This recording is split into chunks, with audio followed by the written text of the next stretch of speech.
Código de Processo Penal, artigo 318. No edital do TJ, lá do 311 já vai direto para o 318 e depois, aí vai para o 318 até 500 e pouco, acho que é 538, tá bom? Então não se assustem por eu ter comido os artigos do 311 até o 318. Parte especial, livro 1, do processo de conhecimento e do cumprimento de sentença. Título 1, do processo comum. Capítulo 1, disposições gerais. Artigo 318.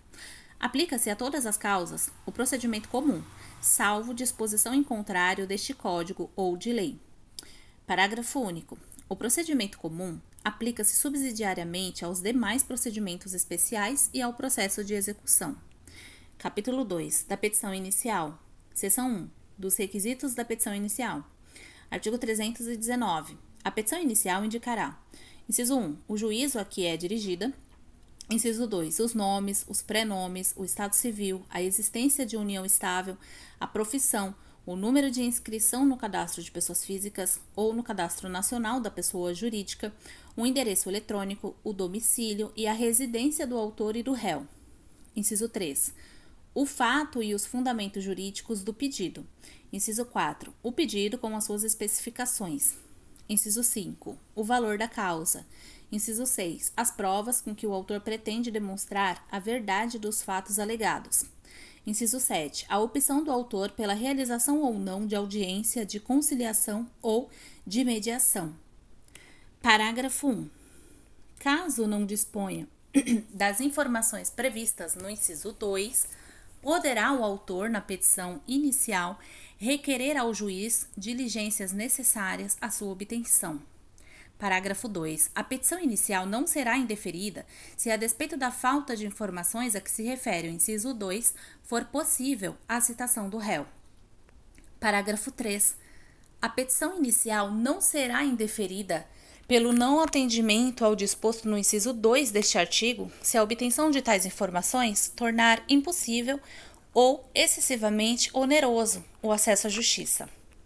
Artigo 320. A petição inicial será instruída com os documentos indispensáveis à propositura da ação. Artigo 321.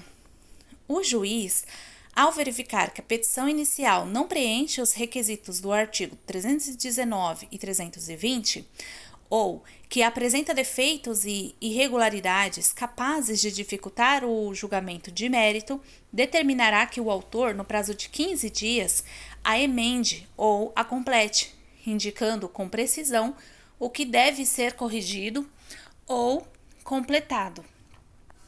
Parágrafo único. Se o autor não cumprir a diligência, o juiz indeferirá a petição inicial. Seção 2. Do pedido. Artigo 322. O pedido deve ser certo. Parágrafo 1. Compreendem-se no principal os juros legais, a correção monetária e as verbas de sucumbência, inclusive os honorários advocatícios. Parágrafo 2. A interpretação do pedido considerará o conjunto da postulação e observará o princípio da boa-fé. Artigo 323. Na ação que tiver por objeto cumprimento de obrigação em prestações sucessivas, essas serão consideradas incluídas no pedido, independentemente de declaração expressa do autor, e serão incluídas na condenação, enquanto durar a obrigação, se o devedor, no curso do processo, deixar de pagá-las ou de consigná-las.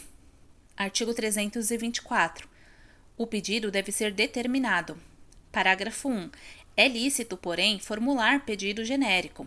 Inciso 1. Nas ações universais, se o autor não puder individuar os bens demandados.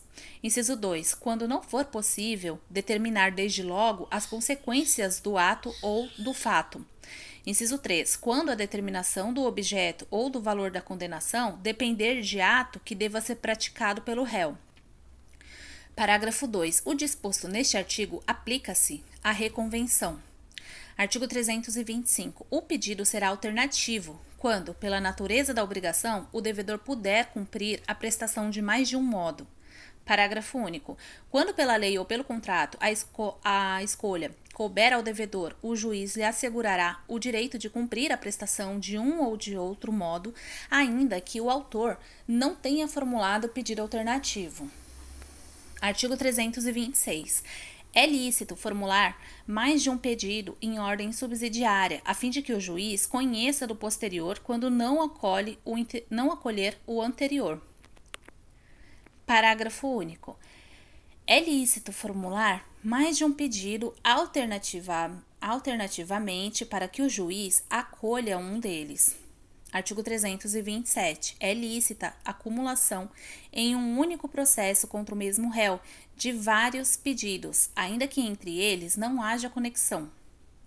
Parágrafo 1. São requisitos de admissibilidade da acumulação que, inciso 1, os pedidos sejam compatíveis entre si, inciso 2, seja competente para conhecer deles o mesmo juízo, inciso 3, seja adequado para todos os pedidos o tipo de procedimento. Parágrafo 2.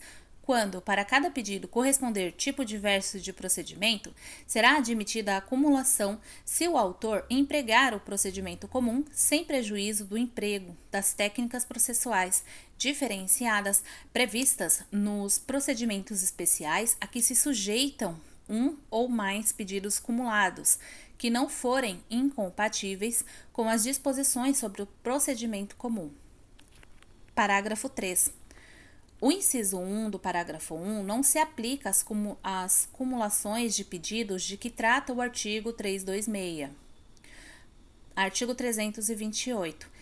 Na obrigação indivisível com pluralidade de credores, aquele que não participou do processo receberá sua parte, deduzidas as despesas na proporção de seu crédito.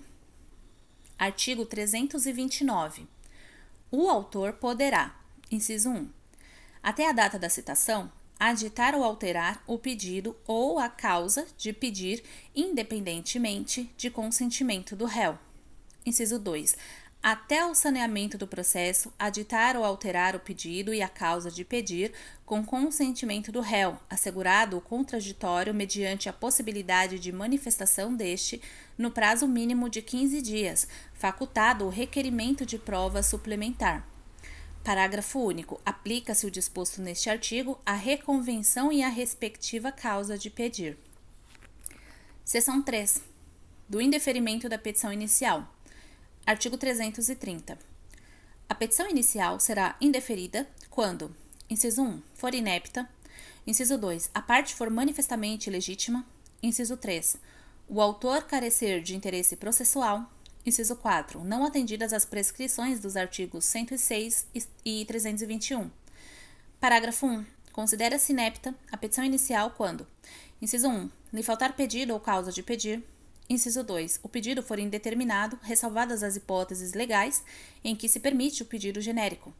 Inciso 3, da narração dos fatos não decorrer logicamente a conclusão.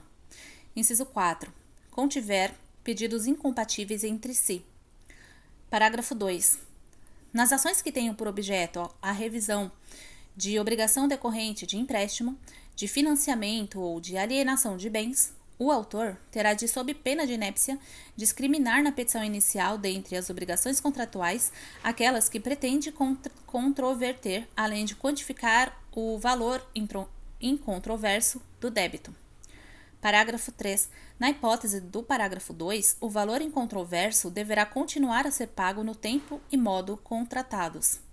Artigo 331. Indeferida a petição inicial, o autor poderá apelar, facultado o juiz, no prazo de 5 dias, retratar-se. Parágrafo 1. Se não houver retratação, o juiz mandará citar o réu para responder ao recurso. Parágrafo 2. Sendo a sentença reformada pelo tribunal, o prazo para contestação começará a correr da intimação do retorno dos autos, observado o disposto no artigo 334. Parágrafo 3. Não interposta a apelação, o réu será intimado do trânsito em julgado da sentença.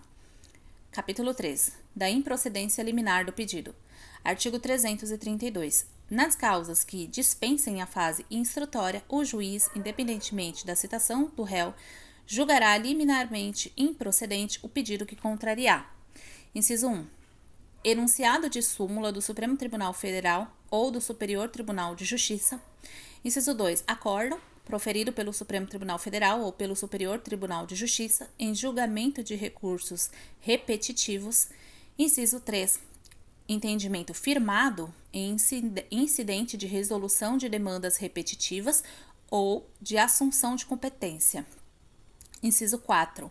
Enunciado de súmula de Tribunal de Justiça sobre direito local. Parágrafo 1.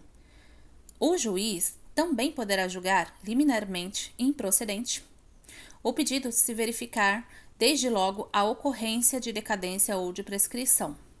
Parágrafo 2. Não interposta a apelação, o réu será intimado do trânsito em julgado da sentença nos termos do artigo 241.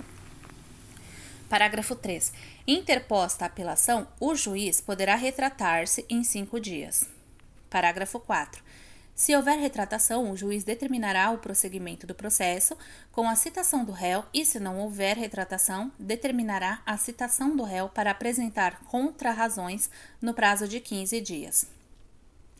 Capítulo 4. Da conversão da ação individual em ação coletiva. O artigo 333 foi vetado. Capítulo 5. Da audiência de conciliação ou de mediação. Artigo 334. Se a petição inicial preencher os requisitos essenciais e não for o caso de improcedência liminar do pedido, o juiz designará audiência de conciliação ou de mediação com antecedência mínima de 30 dias, devendo ser citado o réu com pelo menos 20 dias de antecedência. Parágrafo 1. O conciliador ou mediador, onde houver, atuará necessariamente na audiência de conciliação ou de mediação, observando o disposto neste Código, bem como as disposições da Lei de Organização Judiciária. Parágrafo 2. Poderá haver mais de uma sessão destinada à conciliação e à mediação, não podendo exceder a 2 meses da data da realização da primeira sessão, desde que necessárias à composição das partes. Parágrafo 3. A intimação do autor para a audiência será feita na pessoa do seu advogado. Parágrafo 4. A audiência não será realizada, inciso 1, se ambas as partes manifestarem expressamente desinteresse na composição consensual. Inciso 2, quando não se admitir autocomposição. Parágrafo 5. O autor deverá indicar na petição inicial seu desinteresse na autocomposição e o réu deverá fazê-lo por petição apresentada com 10 dias de antecedência contados da data da audiência. Parágrafo 6. Havendo litisconsórcio, o desinteresse na realização da audiência deve ser manifestado por todos os litisconsortes. Parágrafo 7. A audiência de conciliação ou de mediação pode realizar-se por meio eletrônico, nos termos da lei. Parágrafo 8. O não comparecimento injustificado do autor ou do réu à audiência de conciliação é considerado ato atentatório à dignidade da justiça e será sancionado com multa de até 2% da vantagem econômica pretendida ou do valor da causa, revertida em favor da União ou do Estado. Parágrafo 9. As partes devem estar acompanhadas por seus advogados ou defensores públicos. Parágrafo 10. A parte poderá constituir representante por meio de procuração específica com poderes para negociar e transigir. Parágrafo 11. A autocomposição obtida será reduzida a termo e homologada por sentença. Parágrafo 12. A pauta das audiências de conciliação ou de mediação será organizada de modo a respeitar o intervalo mínimo de 20 minutos entre o início de uma e o início da seguinte.